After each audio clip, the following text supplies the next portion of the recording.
So, Dr. Sherwood, we have some questions from your followers, and we'd like to ask you and see what you have to say.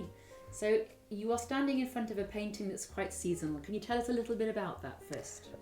Well, it's by a very wonderful Japanese artist, Mrs. Maruyama. She's fantastic on conifers, but I think she's also fantastic here. The most wonderful pictures of leaves, showing really that they can be bitten into by some insect, beautiful rounded fruit with a bloom on them. The back of the leaf is exquisite, or rather underneath of the leaf. The whole thing is a beautiful composition, and I love her work. And I have several more paintings by her, which have often taken a long time to get because she likes to hang on to them.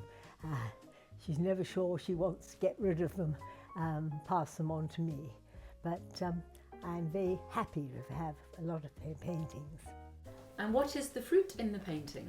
Well, it's called a kaki, or a persimmon, and it's very delicious fruit and ripening in Italy now, and very delicious, I am assured, by people who've just come back from Italy.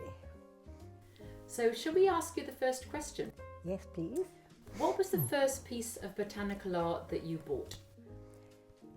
Well, it was a piece by Pandora Sellers, and it was a very beautiful piece. It was in 1990.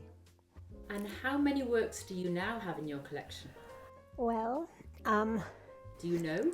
yes, I do know, but it's well over 1,000. It's 1,000 and over 200, just over 200. I said I'd never buy any more or acquire any more after 1,000, but I'm afraid I'm a weak soul when it comes to botanical art. And of course I love getting a new, beautiful new commission, or not even commissioned, it's just something I've seen in an exhibition. So I think this question is going to be impossible for you to answer. What is your favourite piece in the collection? Well, you're quite right, it is. It is really impossible to answer because I have so many really remarkable pieces. Do you also paint botanical art yourself? Well, I did at one time, a long time ago, when I was a sort of undergraduate, just graduating from botany in Oxford. But I found that it was such a very long process to get the perfection one would like.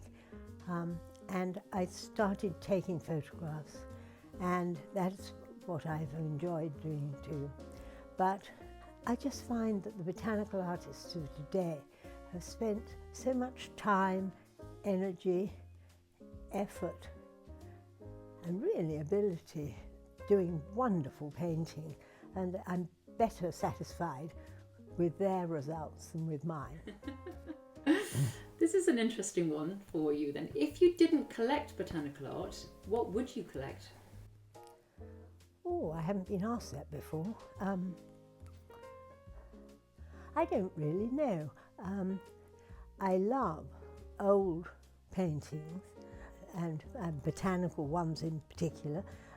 So if we're saying my collection is primarily contemporary, I would collect old works. I love old masters of beautiful fruits, flowers, the 16th and 17th century paintings, 18th century from the past. Would you say that you collect cats as well? Well, I've only got two. At the moment. At the moment, yes. No, actually two's enough.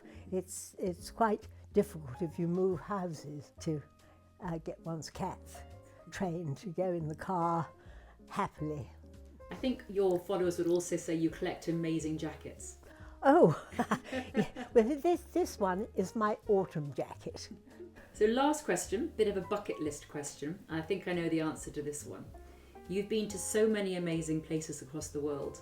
Is there somewhere you still dream of visiting? Well, I would like to go to the Galapagos Islands, but I know that it's a bit too hard work for me at 91, and I seriously considered trying to get there, but my husband, James Sherwood, was terribly resistant. He didn't like the wild and wonderful places that I did, so sadly I haven't been. Well, if there are any tour operators out there that know how to do the Galapagos without wet landings, please get in touch and we'll make it happen. Oh, the other things that I longed to see and do was in the Amazon, a deep tropical forest. I do find forests interesting, yes. Well, thank you for your time, and thank you to your followers for your questions. I thought they were fabulous.